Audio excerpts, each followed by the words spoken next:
President Cyril Ramaphosa in conversation with President Trump, and it's a meeting that started off well, and President Trump referring to President Ramaphosa as my friend, quote unquote. It's good to have you here. He asks about the G20, and President Ramaphosa affirms that the G20 will be in November. I'm going to hear from my guests as to whether they had any firm commitment that President Trump will make it to South Africa by November.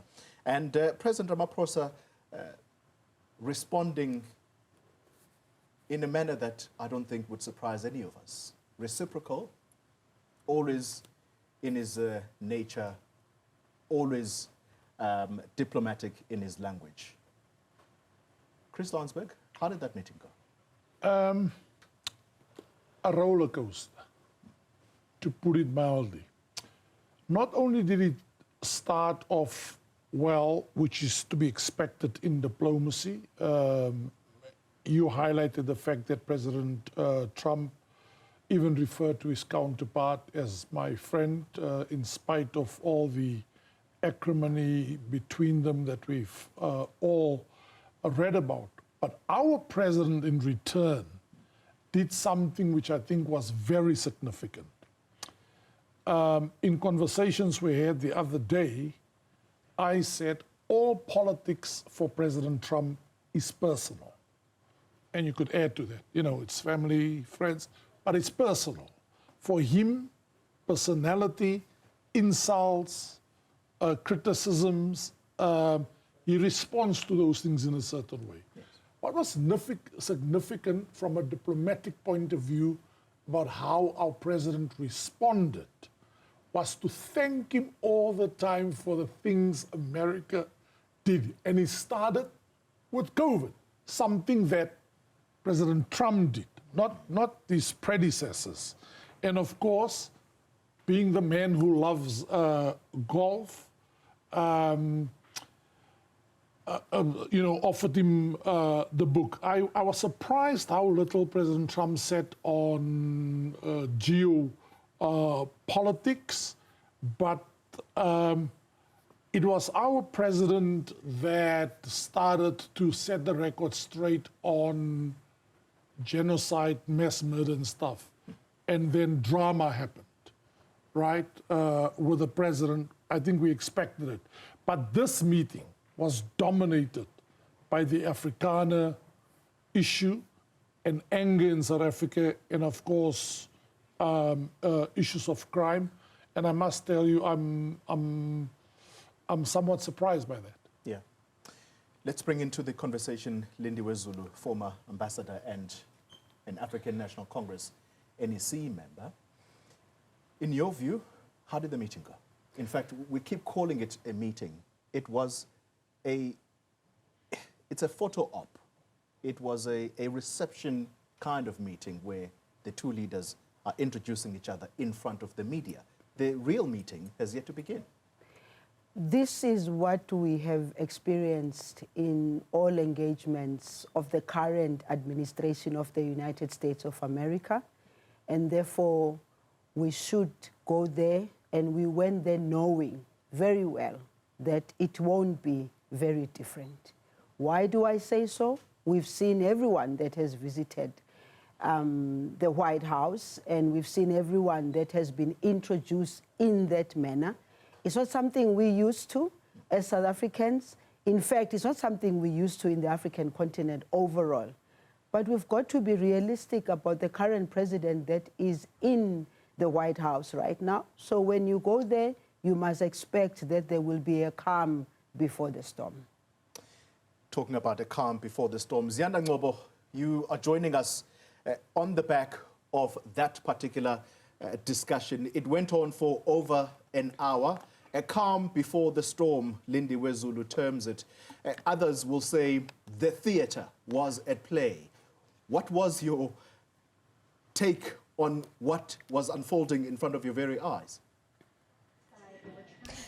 Well, Tori, I can tell you it was lights and shades, starting off very cordial, lots of talk about golf, and up until Trump was asked about what exactly will it take to convince him that there is no white genocide in South Africa. And it's after that that we saw almost somewhat of a Julius Malema documentary, if I could put it in a facetious kind of way, and a video of crosses, which Trump says represents the number of white people who've been killed in South Africa, not responding to our president's question about the location of where that particular video was taken. And it was an important question to ask because, of course, in the era of fake news and videos being edited using artificial intelligence, that is something that would be critical. But, of course, you would have heard Trump firmly believing that whites are being killed, bringing out,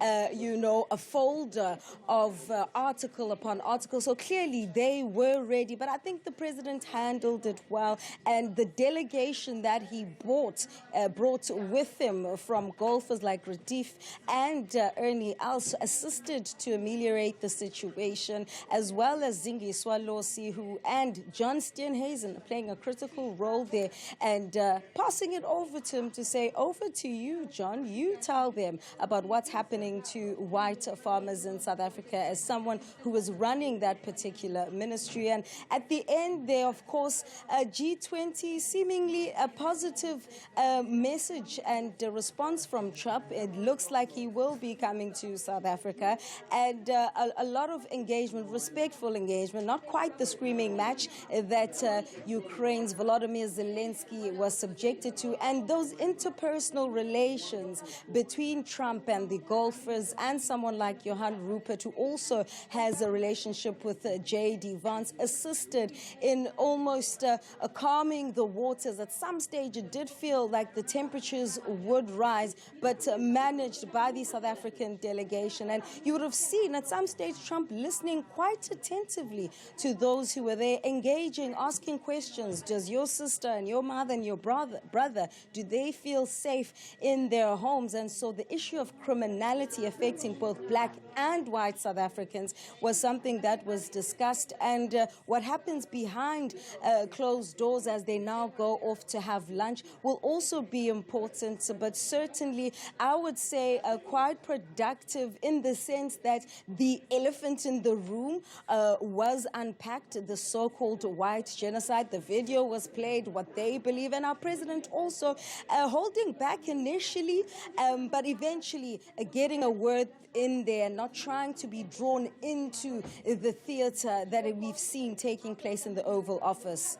All right, Ziyanda Ngcobo, we're going to press pause for the moment, but please don't go away. We're going to come back to you, particularly on the score of what convinces you that President Trump is indeed coming to South Africa. Let's bring another perspective to the conversation. Dr. Scott Fersing, Senior Research Associate at the Institute for Global Dialogue. Dr. Fersing, good evening to you and thank you for your time. How did you see that meeting or that reception? Was that expected of this administration?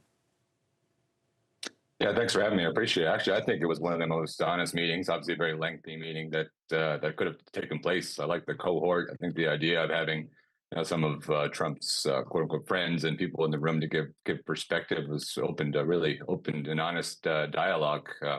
Hearing about Retief's family and hearing about what's going on in the GNU and internal dynamics with the EFF, I think that was all very constructive. I also like the honesty about the issues. The South African delegation was very, very honest about what's going on with the crime situation. People who have lived there know the situation. I lived in South Africa from 2005 to 2015, and I've dealt with it. I lived had a colleague with a house in Heckport, and one night they unfortunately had people there came to attack me and my colleague. Unfortunately, we weren't there, but and they ended up going to a neighbor's house and attacking a house worker and burnt her with briquettes they use for brides and stuff, terrible things. But we all hear these stories. But I think one of the positive things that came from Ernie and Retief is that we love South Africa. It's a beautiful country. Yes, it's got its problems, but they need help. They need technology. And there's synergy between the U.S. and South Africa. The border issue, Trump brought up about Mexico. Our border situation, obviously there's a border situation with the illegal immigration from coming into South Africa, and they're causing crime. Yeah. So I think overall, pretty positive and pretty honest. I know you've been holding for long, so I'm not going to keep you. Just a final question to you. Do you believe that President Trump did listen and got a different perspective from the people who come from South Africa, particularly on the score of genocide? Do you think that he has been convinced, or he's going to need some more convincing? I think it's always better for, people travel, like Ernie, it's like people travel around the world and see different countries. It's best for him to see it with his own eyes, but I think he got a pretty good account from the various people in that room today of what is going on. And I like the last question about the G20. He didn't directly say no. He said it is important that the U.S. is an important player in the G20 and G7. So right now, Rubio in the past said no, but I think that he left it open, and hopefully Trump does visit South Africa in November. Dr. Scott Fersing, thank you very much for your time, Senior Research Associate at the Institute for Global Dialogue. We thank you very much for joining the conversation. Let's bring it back to studio. Dr. Landsberg, or Professor Landsberg. Doctor's fine. Let's come back to you. Did you think that the message landed with President Trump? One message dominated crime, criminality, and for President Trump almost trying to make the case, and in dramatic fashion showing newspaper articles, showing videos, which I am telling you is what's going to make the headline news tomorrow, singling out two opposition parties and presenting that as official government policy. I think it's important to state one other thing. The Constitutional Court of this country, or the High Court, one of the two, Ambassador, you should help me, ruled that the Kill the Farmer, Kill the Boer song is not unconstitutional. Now, those who harp on that, you cannot only like the Constitutional Court when it finds in your favor and when it doesn't find in your favor. Before I come briefly to some of the geopolitical issues that were just skirted over, I want to take a statement that Johan Rupert made and actually pointed it to John Steenhuisen, and went to the extent of saying to Minister Steenhuisen, you are the ruler of the Western Cape. But you won't say it. But then came the real issue for me that he put on the table. And I want to put it in the context of something I said earlier about AfriForum and solidarity in particular. Johan Rupert, of all people, said the Cape Flats is the capital of the crime capital of murder. It's a factual statement. But I want to share something else with you that I've not seen in a single article paper reported. AfriForum opened a branch of AfriForum for colored people in the Western Cape called Cape Forum. Not in a single correspondence have they brought up the colored issue or crime affecting the colored issue of blacks or Indians in America. That is blatant propaganda. It is serious, and if one wants to call it even more crudely, Mahmoud Mandani wrote a book about the genocide of 1994 in Rwanda, when victims become killers, referring to how the Hutus turned on the Tutsis. We should be careful with some groups in South Africa that the former perpetrators don't start to behave like the victims. Having said that, what this demonstrated for me is there is genuine, real need for mutual dialogue in South Africa between races, and the expectation should not be on the Government of National Unity to lead the conversation as well. These minority groups and all minorities should also reach out. Reconciliation in our country is a 11-way street. How many groups do we have? Chris Landsberg, you actually touch on a very important point, and I'm going to ask you now to wear your ANC hat. Which I'm wearing right now.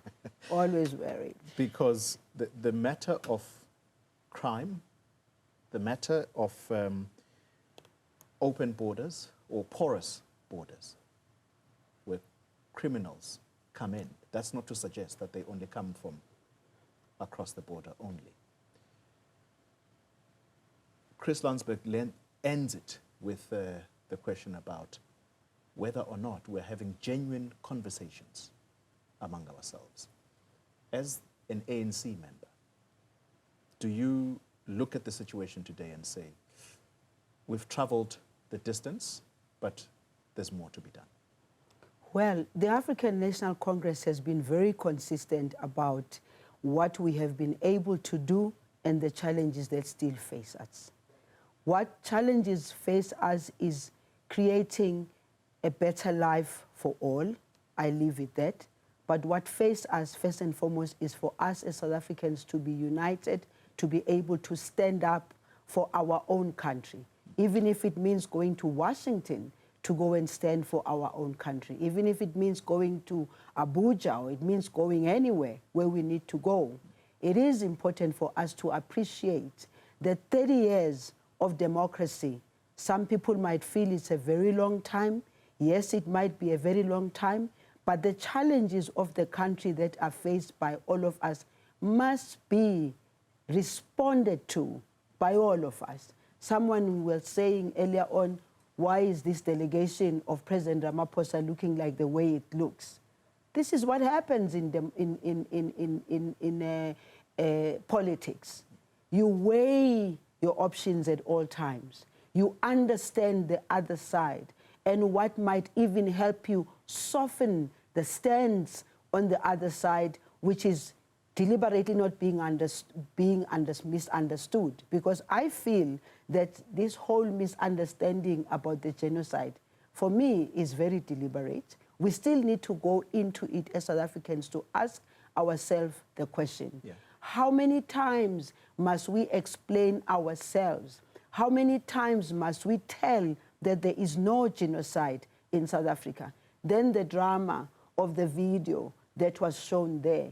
I'm very happy with the fact that the entire South African delegation was able to be very calm, even in the face of that kind of confrontation, because I can tell you, Xoli, in this South Africa that we have, we could never do that to anybody. Not at any point. We wouldn't be able to do that.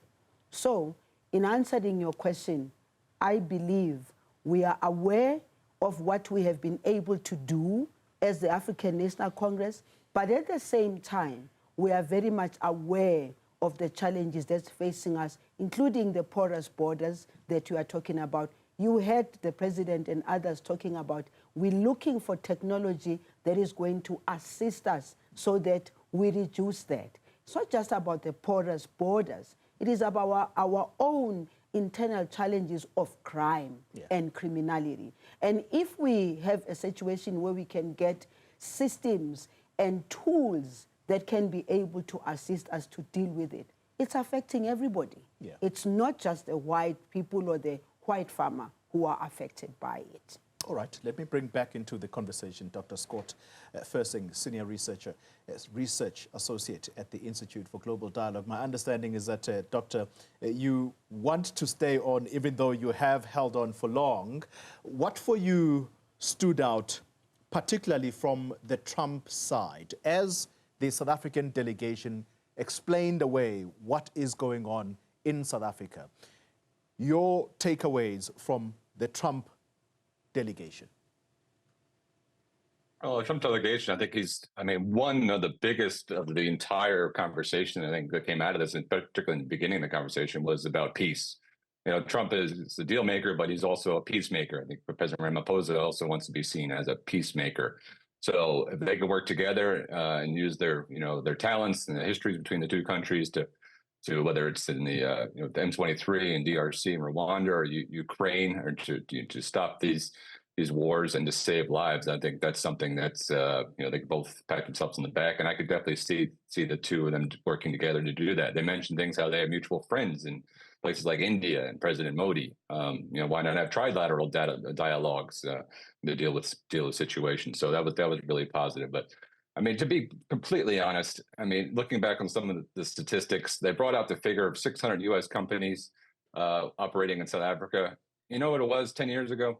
600 U.S. companies. You know what it was 20 years ago? It was 600 U.S. companies. I mean, going back to basics, South African government, 30 years, they need foreign direct investment. They need money. And in order to cure these ills, you need to have jobs. That's the best way to stop crime. People are employed, they typically do not commit crime. How do we stop a porous border? You need to have investment and money into the South African National Defense Force.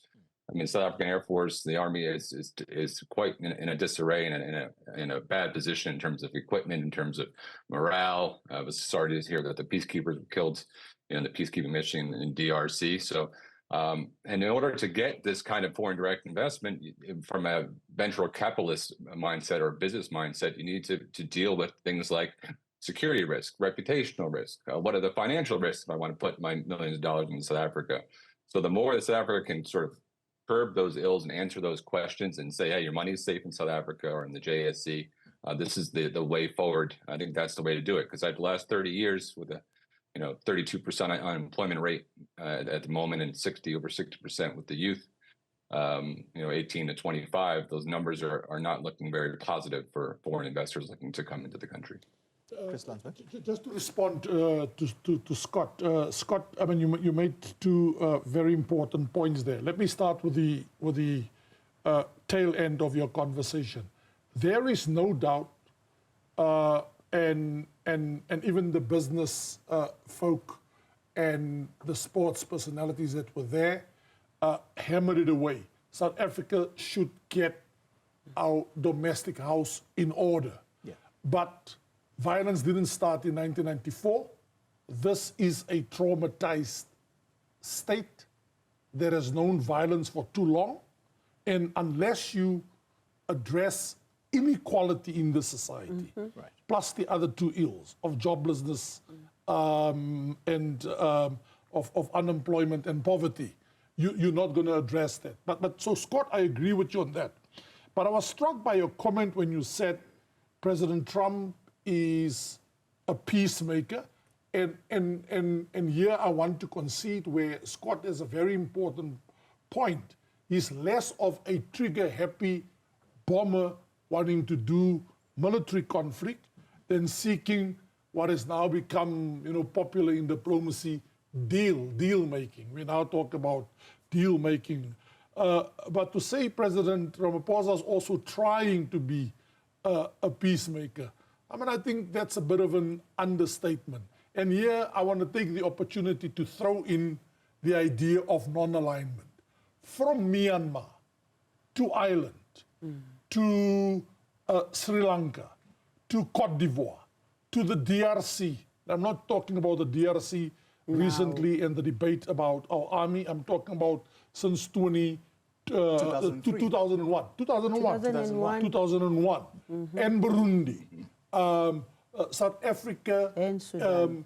South Africa has not played a role. Sudan, South Sudan, where South Africa has been involved recently, just before the conflict again broke out there. Not only has South Africa done that, Scott, but I suggest to you, if there's one thing that, for me, in brief, stood out about almost the world views of the two that came across for me. The one is about values, peacemaking, order, and the like. And for the other, and there's nothing wrong with this, it is economics, to the point that extractive economies and an emphasis on critical minerals is becoming a dominant issue. And when President Ramaphosa put that in, he almost tried to preempt President Trump. All right. Scott, you want to quickly respond to that before I go to Lindiwe?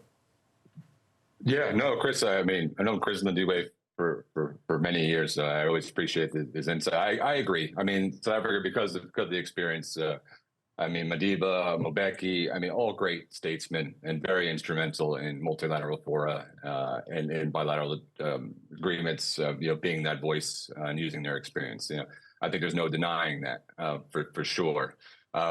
What I do want to talk about, the last point that Chris brought up is critical minerals, is something I would have hoped personally that the South African delegation would have come with some things to put on the table in terms of maybe a critical or mining agreements, like they've signed bilateral mining agreements with Nigeria and others. I think that those will be coming, because one topic that did not get raised is, and what is the biggest issue, I've been back in America now for about 10 years. In the last couple of years, it's just the main issue is China. We are scared of China. China is surpassing us in many ways. You know, when BRICS didn't come up, or the bilateral, Starlink came up, and they were concerned about national sovereignty. I think that's a little ridiculous, because the majority of the South African telecommunications network from telecom is based on Huawei, which is a Chinese company that's known for espionage. And so I think that argument is null and void. But I think on the critical minerals side, this is where they could get some deals done in the future. And I think in future negotiations between, besides Starlink, and I think that will go ahead, you know, with those mining deals is a good starting place. So when you look at the bilateral, you know, $1 billion of trade and products going back and forth between the two countries. All right. Let's come back to you, Lindy Wizard. And we're talking now about what South Africa has to offer before the United States. President Ramaphosa spoke about critical minerals. He even refines it and says rare earth minerals. What are those, and what else is it that we can put on the table so that we're not seen as going there with a begging bowl? Absolutely, and thank you very much. I think the South African delegation held themselves up very well, both the president as well as all those that were given the chance to speak. It's about the economy. We like it, we don't like it. It's about the dynamics, the global dynamics today that enable countries to rise above the politics, rise above everything, and be able to say, what is the give, what is the take? However, when we talk about the minerals and all, you know that we've been talking about beneficiation as South Africa for a very long time. We've spoken about the benefits of that to the people of South Africa for a very long time. I might even spread it out from South Africa to the entire continent. This is the time for the continent to unite around the issues of their wealth, which are a God-given wealth. This is the time for the entire African continent, beyond ourselves as South Africa. It is about the entire continent. What support are we going to get as South Africa, having gone to present ourselves in the manner in which we presented ourselves very well? Because whether you like it or not, this that we saw today is something that South Africa needed to do, because one, they need to understand who we are. Two, what are the policies related to even issues of crime prevention and all that. Three, what do we need? But you're asking me about the question of the give. What have we got to give? We all know in South Africa we've got strategic minerals. And those strategic minerals, yes, we have to engage about what is it that they want from us, but it's not just take and go and develop yourselves without us thinking about our own people, think about our own development. But I'm expanding it to the African continent because Chris knows, me and him have been around in terms of development of peace and all. Why were we doing that? We're not only doing that for ourselves. Rainbow, the President Thabo Mbeki's African Renaissance, what did it have? It had everything to do with the entire continent lifting itself and growing. I am very happy with the final conclusions of the meeting, but also I want to say to you, Xoli, this is just the beginning. The real work is now going to be happening as the officials are now coming back. What are they going to be coming back with as we prepare for the G20, Fortunately for us, we started the G20 preparations already. You've seen the meetings that have taken place here. Hopefully, President Trump can be able to come here so that we can also be able to say to him, can we please see where those crosses were? Quite frankly, yes, where were those crosses? Because we don't know where those crosses, which are representing the thousands and thousands of deaths of farmers. And by the way, it is incumbent upon ourselves, no matter how difficult it is where we have to go, we have to keep on going there, explaining ourselves, convincing the world about who we are overall as South Africans. And the more we can have people coming to South Africa to see for themselves, the better, so that some of the issues that were shown there and the targeting of individuals is very unfortunate, quite frankly. But we are a united South Africa. What's important is us having strong institutions of governance, because Chris talks about the constitutional, the decision about what kill the Boer, kill the farmer is the song. For God's sake, that's an old song. And let it not be forgotten that as liberators of this country, some of these songs, they mean a lot to us. They mean a lot in motivating us towards the future. They don't mean, they will always be relevant. All those songs will be relevant in telling our children, our grandchildren, and our great-grandchildren what motivated us into the liberation struggle.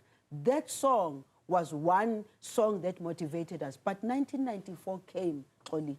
And when 1994 came, that song was never used to mobilize people to go around going and killing the Boer, killing the farmer. We haven't done any form of deliberate killing of anybody. Yeah. There's been crime in our country which we need to deal with.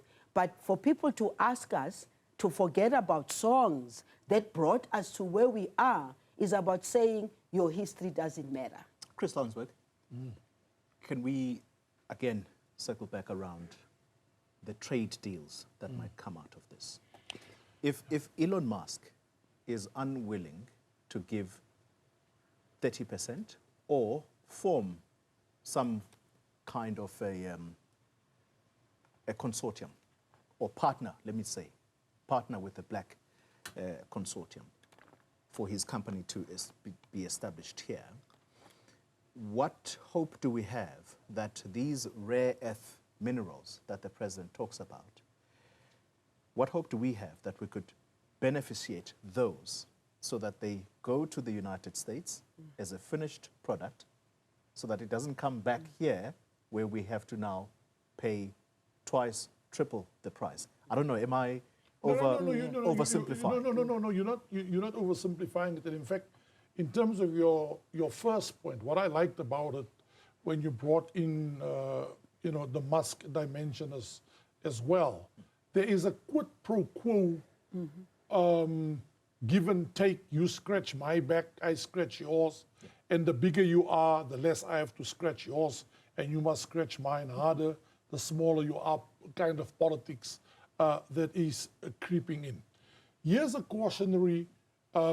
So first on your point on Elon Musk, I think there will be a backlash from some quarters if a special dispensation is given to one individual around what stands on the statute books of South Africa, or certainly in terms of policy, right? The 30%. But I do not rule out the possibility of them finding a way of accommodating Elon Musk, given all the other business people, including South Africans, that were on the books, right? I'm not telling you a secret. I'm not telling you something I know.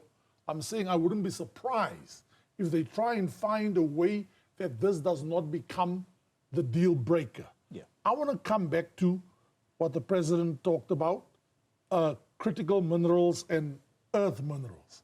The G20 is around the corner. We face two huge challenges. Africa should speak with one voice on this matter. And I hazard a guess that apart from differences over green energy, just energy transition, and all of that, that most non-African, non-Southern African countries are coming to the G20 primarily for that issue, including some of our BRICS members. And the sooner South Africa can, among SACU, SADC, the rest of Africa, speak with one voice on the critical minerals issue, the better. But it seems to me there's a race going on among states, and President Trump would like to have a deal on critical minerals bilaterally with South Africa before we get to a G20 where the rest of Africa is involved. When there's not just Africa, yeah. when there is a lock-in. And just a final comment. I did not hear President Trump saying he himself will attend the G20. But what I did hear President Trump saying, and Scott's reaction to this would be interesting, is that he said, he put it the other way. Some G20 members said, the G20 will continue with or without America. Right. President Trump put it the other way. There cannot be a G20 or a G7 without America. All right. So whether President Trump himself is coming, it's clear that America is going to participate in the G20. It's too important an economic global instrument for them not to use. Okay, Scott, this is the opportunity. We are letting you both, Chris and yourself, go after your response to that. Give us your sense. You are sure that President Trump will come? I think my hope is, I mean, I love, my kids were born in South Africa. They're South African American. I love the country. I think that's why the dialogue was so important and so emotional, because we know the beauty of South Africa. We know the beauty of the people, the resources, and I think contact sports. So, I mean, the frequent meetings they can have, and why the critical minerals issue is so important, because in America right now, I live in Austin, Texas, where Elon lives here. There's really, South Africa's got a big five, right? I call it the big three. We've got, it's basically AI, quantum computing, and the space domain. Yeah. And whatever country or nation controls those three is going to really have a huge advantage in terms of global commerce, defense, security, and those elements. And without that, you need semiconductors and critical rare earth minerals. So if South Africa can play a part in that, that's why that issue is so important. But let's hope there's more frequent meetings, more open discussions, and hopefully President Trump will be there. Fingers crossed, or holding thumbs, as we used to say. In South Africa, we still say holding thumbs, that he'll be there. Scott Fersing, thank you very much for your time. Dr. Scott Fersing, Senior Research Associate at the Institute for Global Dialogue, and Professor Chris Landsberg. Thank you very much. International Relations Expert. Yeah. The reason I'm not making reference to you, ma'am, is because you are staying with us. Am I? All right. 8 o'clock hour, it is going to be yourself, and we are going to also hopefully be joined by the economic freedom fighters. They are telling us that they want to respond to what they saw being played out in the White House. So you want to stay tuned for that. But for now, let's leave you with this.